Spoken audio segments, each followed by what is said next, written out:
जय हिंद बच्चों, मैं आपका अपना एजुकेटर प्रमोद कुमार आप सबों के लिए एनसीईआरटी के पहले चैप्टर द लिविंग वर्ड्स के लास्ट टॉपिक टैक्सोनॉमिकल एड्स अर्थात टूल्स फॉर टैक्सोनॉमी को लेकर उपस्थित हुआ हूँ।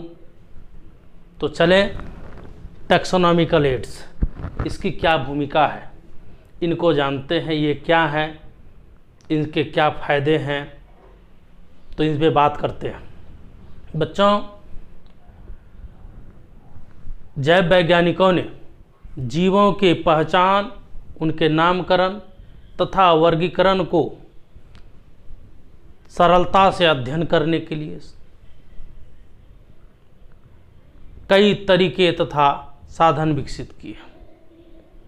इसके अंतर्गत अगर हम वर्गीकरण को सही तरीक़ा से करते हैं, उनके नामकरण और पहचान को सही तरीक़ा से करते हैं, तो इसके लिए हमें आधुनिक संसाधन से लैस प्रयोगशाला की आवश्यकता है।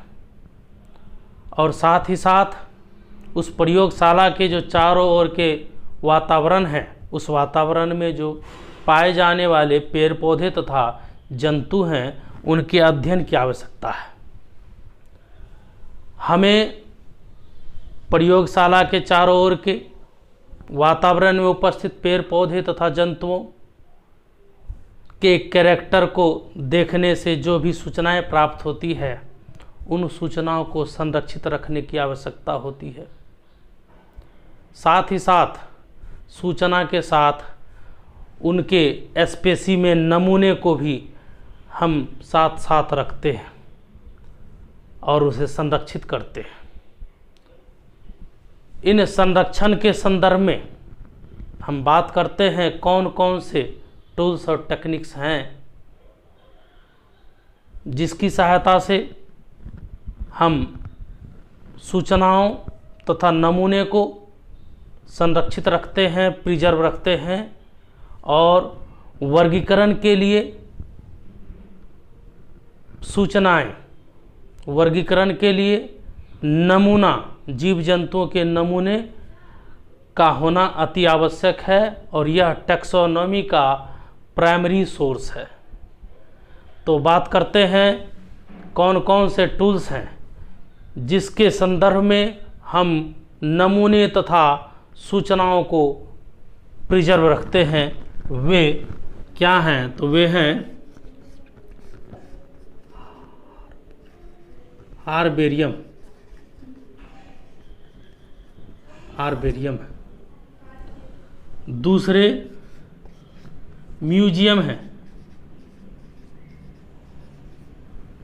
तीसरे जो हैं बोटनिकल गार्डन है,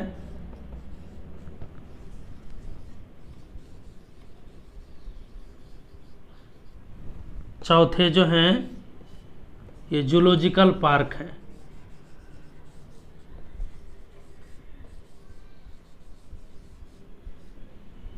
पहले इन्हीं चार पर बात करते हैं। हार्बेरियम क्या होता है? तो बच्चों, हार्बेरियम क्या होता है? तो जितने भी बोटनिकल गार्डन हैं, उन बोटनिकल गार्डन में प्लांट स्पेसिमेन, प्लांट के जो नमूने हैं, उन नमूनों को सुखाकर, पेपर शीट पर सुखाकर, दबाकर उन्हें संरक्षित किया जाता है। और उस पेपर शीट के ऊपर जो है एक लेबल लगा दिया जाता है। लेबल में इन बातों को दर्शाया जाता है कि वे जो प्लांट के नमूने लिए गए हैं, वे कहाँ से लिए गए हैं, कब लिए गए हैं, लेने वाले व्यक्ति कौन हैं, तथा उस प्लांट की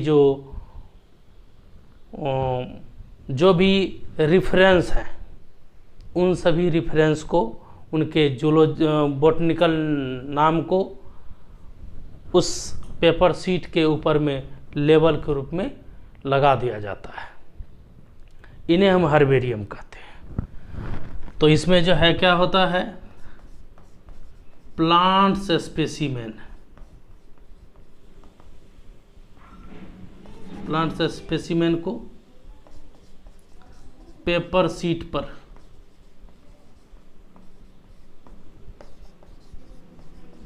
सुखाना, दबाना तथा प्रिजर्व करना।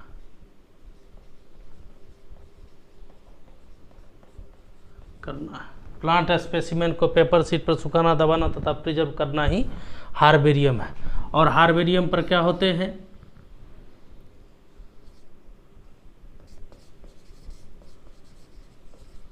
पेपर शीट पर उस स्पेसिमेन से रिलेटेड, उस स्पेसिमेन से रिलेटेड मटेरियल जैसे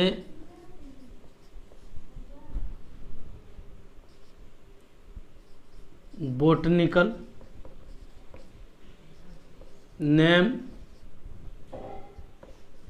फैमिली, कहाँ से प्राप्ति हुई है तथा कौन कब इसे प्राप्त किया है, इन सभी बातों को उस पेपर शीट पर लेबल के रूप में लगाया जाता है, जिसे हम हार्बेरियम कहते हैं। तो स्पष्ट है कि हार्बेरियम में हम लिविंग चीज को नहीं लेते हैं, लिविंग जीवित चीज को नहीं लेते हैं, बल्कि जो भी पेड़ पौधे तथा पेड़ पौधे हैं, पेड़ पौधे के जो मृत भाग होते हैं, उन्हीं मृत भागों को लिया जाता है। अब रही बात हार्बेरियम, तो संसार के जो सबसे बड़े हार्बेरियम हैं, वे सबसे बड़े हार्बेरियम क्यू, जो कि इंग्लैंड में है, क्यू में जो बोटनिकल गार्डन है, जो इंग्लैंड में है क्यू बोटनिकल गार्डन, उनमें सबसे बड़ा हार्बेरियम है। भारत में जो है इंडियन बोटनिकल गार्डन, जो कि हावड़ा में है, वहाँ भारत के सबसे बड़े हार्बेरियम है। अब बात करते हैं म्यूजियम की। म्यूजियम क्या होते हैं? म्यूजियम में भी हम जंतु तथा पौधों को, एनिमल्स तथा प्लांट्स को मृत रूप से ही रखते हैं, स्पेसिमेन के फॉर्म में। जंतुओं को रखने के लिए फॉर्मेलिन केमिकल में रखा जाता है, और प्लांट्स को जो है उस हार्बेरियम के फॉर्म में रखे जाते हैं। ये जो हैं, इनमें कीट पतंगों को भी रखा जाता है। तो कीट पतंगों को कैसे रखा जाता है? तो इंसेक्ट बॉक्स में कीट पतंगों को कलेक्ट किया जाता है, उन्हें मारा जाता है, और अंत में उसे पिनिंग करके रख दिया जाता है। जो भी बड़े जो भी बड़े जंतु हैं, उन्हें भूसा वूसा भर करके उसको सुखा करके रखा जाता है। इस तरह से म्यूजियम में स्पेसिमेन रखे जाते हैं, और उन स्पेसिमेन को देख करके जो भी टेक्सोनोमिस्ट हैं उसका स्टडी करते हैं, उनके कैरेक्टर के बारे में जानते हैं, उनको पहचानते हैं। तो एक्चुअल में जो है जीव जंतुओं को पहचानने के लिए ही हम लोग हार्बेरियम का यूज करते हैं, हम लोग म्यूजियम का यूज करते हैं, ताकि सही तरीक़ा से हम जीव जंतुओं को पहचान सकें। अब रही बात बोटनिकल गार्डन की आते हैं, तो बच्चों बोटनिकल गार्डन जो है, बोटनिकल गार्डन में जीवित जो भी पेड़ पौधे हैं, उन पेड़ पौधे को स्पेसिमेन के फॉर्म में रखा जाता है। और बोटनिकल गार्डन जो है, वहाँ उस एनवायरनमेंट में जितना संभव हो सके सभी प्रकार के पेड़ पौधे को उगाए जाते हैं, और उन पेड़ पौधे के ऊपर एक लेबल चिपका दिए जाते हैं कि ये पेड़ पौधे किस फैमिली से रिलेटेड है, इन पेड़ पौधे का नाम क्या है, इसका जो है लोकल नाम क्या है, इसका बोटनिकल नाम क्या है, इसके क्या यूज हैं, और ये कहाँ पाए जाते हैं, इन सभी चीज़ों को उसके ऊपर लेबल के रूप में लटका दिया जाता है, ताकि बॉटनिकल गार्डन में घूमने वाले जो भी व्यक्ति हैं, बच्चे हैं, उसे पढ़कर समझकर यह जान सके कि यह पौधा की पहचान क्या है। जब तक हम पहचानते नहीं हैं तब तक हम किसी भी चीज़ का वर्गीकरण, नामकरण नहीं कर सकते। अतः बच्चों, ये जो दो ऊपर हैं, हार्बेरियम और म्यूजियम, यहाँ पर हम जंतुओं तथा पेड़ पौधों के मृत भागों को स्पेसिमेन के रूप में रखते हैं, ताकि बच्चे उन्हें आसानी से पहचान सके। और बॉटनिकल गार्डन में हम जीवित पौधे को रखते हैं, को पूरी तरह से प्रयासरत रहता है कि जितने ज़्यादा से ज़्यादा पौधे हो सके, वे सभी पौधे उस क्षेत्र में उगाए जा सके। तो ये भी जो है हमें पहचान ही देता है। तीसरा है जूलॉजिकल पार्क। जूलॉजिकल पार्क क्या है? ऐसे एरिया में विल्ड एनिमल, जो भी जंगली जंतु हैं, उन जंगली जंतुओं को रखा जाता है और हमेशा यह प्रयास रहता है कि उन्हें उनके नेचुरल इन्वायरमेंट में रखा जाए, उनको नेचुरल इन्वायरमेंट दिया जाए जहाँ तक संभव हो सके। तो जितने भी विल्ड एनिमल्स हैं, ज़्यादा से ज़्यादा विल्ड एनिमल्स को उस क्षेत्र में रखा जाए और उन विल्ड एनिमल को जो है उनके नेचुरल इन्वायरमेंट भी दिया जाए। यह पूरे के पूरे प्रयास रखा जाता है। उसे जू बोलते हैं। जू से क्या फ़ायदा है? जू से जो है, जो भी उसमें विल्ड एनिमल हैं, उनके बिहेवियर क्या है, उनके रहन सहन कैसे हैं, उनके भोजन की आदतें क्या है, वह कौन से भोजन करते हैं, इन सभी चीज़ों से हम परिचित होते हैं।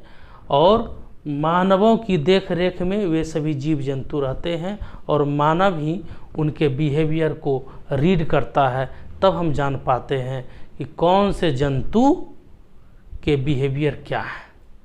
तो इस तरह से जब तक हम बिहेवियर नहीं जानेंगे तब तक हम किसी जीव जंतुओं का वर्गीकरण आसानी से नहीं कर सकते हैं, उनका नामकरण नहीं कर सकते हैं, उनको पहचान नहीं सकते हैं। अर्थात कहने का मतलब है जूलॉजिकल पार्क भी टैक्सोनॉमी में पहचान, नामकरण तथा वर्गीकरण में मुख्य साधन है। तो बच्चों, की के बारे में बात करते हैं। की भी एक साधन है।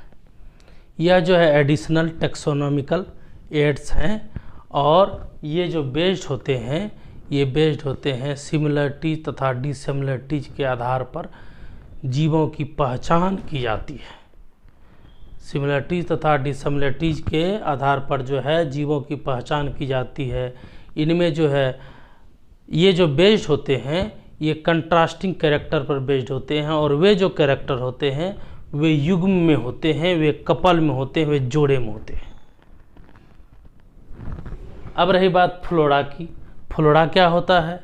तो फ्लोरा किसको बोलते हैं? तो कहते हैं किसी पार्टिकुलर एरिया में जो भी पेड़ पौधे को जो स्पेसीज हैं उन्हें हम फ्लोरा कहते हैं।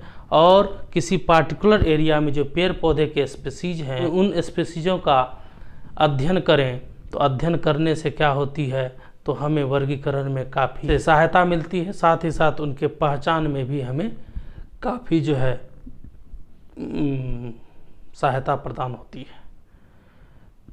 तो बच्चों, आज का क्लास यहीं तक है और इसके आगे जो है अगले दिन हम पुनः दूसरे चैप्टर को लेकर उपस्थित होंगे। तब तक के लिए जय हिंद।